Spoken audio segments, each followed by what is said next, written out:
And I've reached Ezekiel Kralen's latest installment of his story about the two little dogs and so on and so forth. This is titled 33 Gough It Is, pronounced Goff. 33 Gough in capital letters, and then in brackets, pronounced Goff.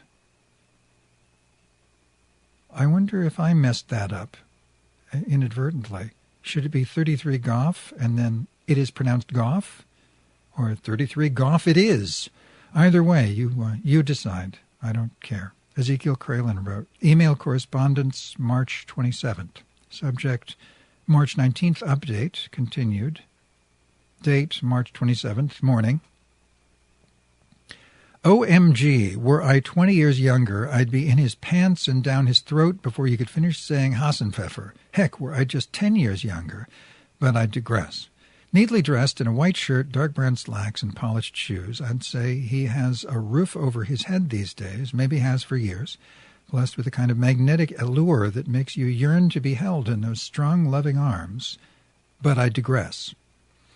He seems to be a pleasant chap, going by his soothing voice and calm demeanor. We had a friendly conversation about homeless rights and how he and other residents of an SRO hotel successfully sued the landlord, but that was way back in 2003, he added.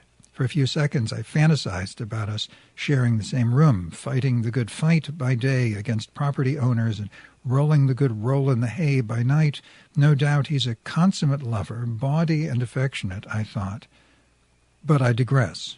Fantastic, I replied, followed by a regretful sigh so subtle that Deke didn't notice. Well, it was very nice meeting you, Jim, but I got to get back upstairs. I'm in the middle of a story, but I hope to see you again soon and keep up the good work flushing out crooked landlords. He probably meant to tell him, keep up the good work flushing out crooked landlords. Oh, you're a writer, he queried, with a grin that could launch 1,000 cocks. And I'm sure it already has over the span of his life thus far. But I digress. Oh, yeah, I replied. Then, for amusement's sake, I told him, just ask Deke, before turning around and disappearing through the front gate. 20 minutes later, I stepped back outside to collect the dog food bowls, now empty, and play with the pooches. Jim was gone by then. I was on my knees upon the comforter, focusing all my attention on Flacco and Lucky, when a lanky black fellow came rolling up on a bicycle to greet my Cajun demi-mondaine. But when he did, the front wheel happened to run gently aground on my foot, so I shifted it an inch without paying any mind. Oh, excuse me, he apologized. I was so engrossed adoring the doggies, I didn't respond.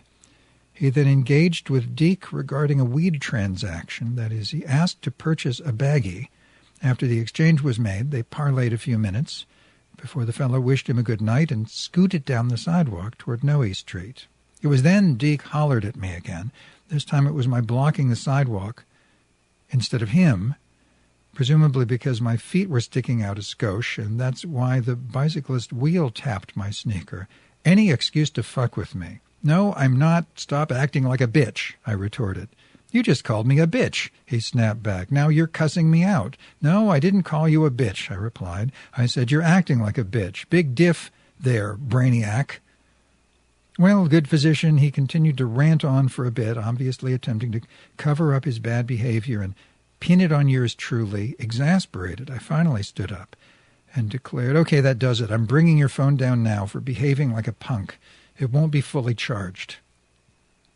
Meanwhile, two other vagrants were sitting by the ATM plywood, mind you, who parked their asses there some 10 minutes earlier, from barely 10 feet away. They heard everything, but didn't say a word.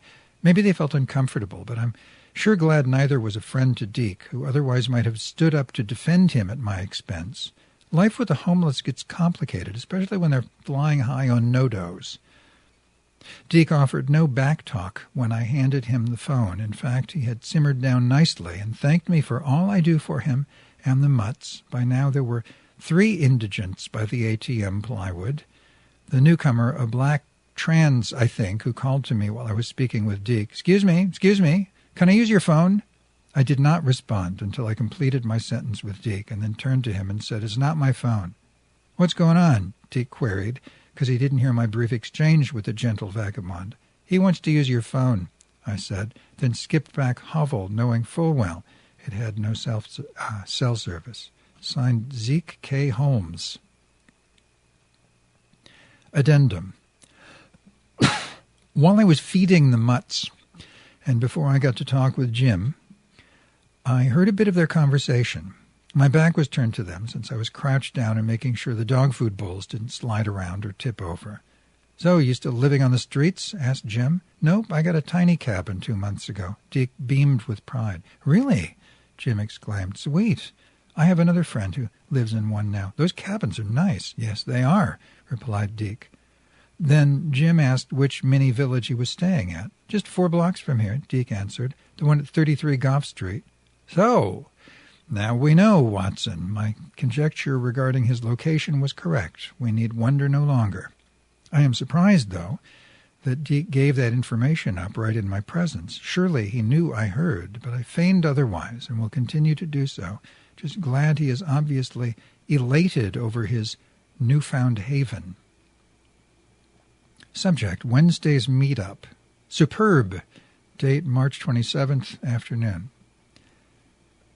Last Wednesday was another day to dog sit, which seems to be the usual situation whenever I cough up his allowance. Asks me to watch the dogs.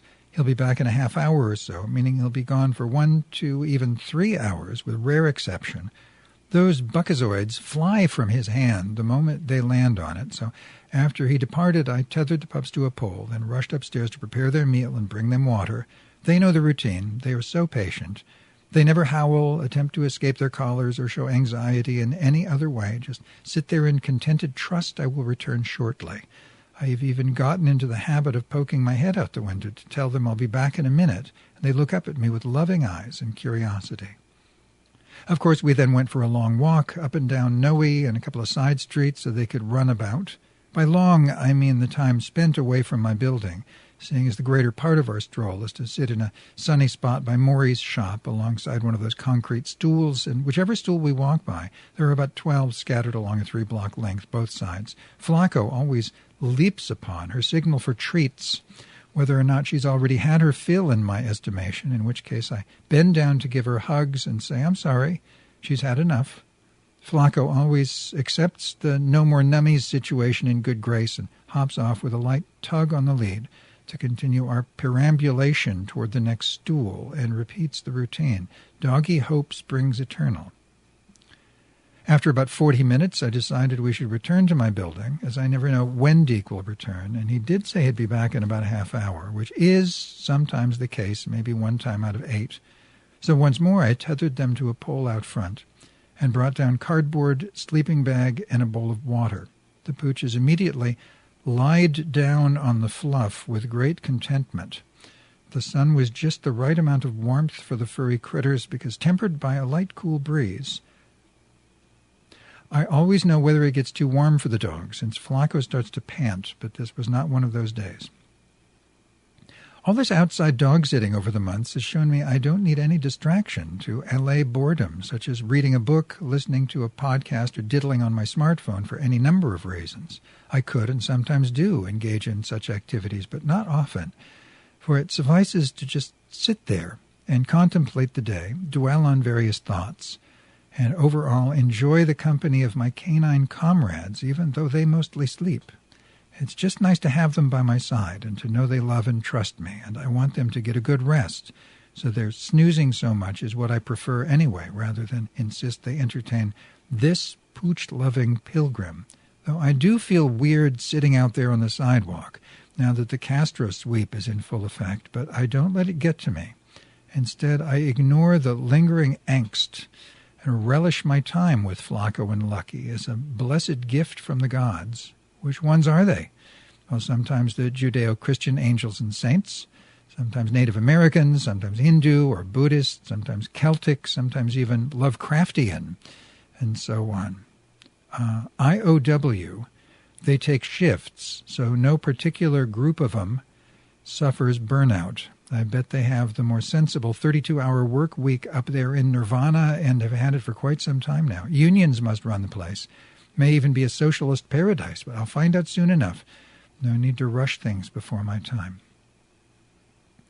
Almost 2 hours had passed before a shiny black four-door sedan pulled up alongside, and out popped the driver, who paused to smile at us, a 30-something black woman of great girth and rolls of adipose beneath a colorful outfit of turquoise and yellow squares. Beaded dreadlock extensions fell like a sparkling dark waterfall around her cranium and onto her shoulders. She held a small beige purse in one hand, which appeared extra diminutive in contrast to her sausage fingers. To be continued.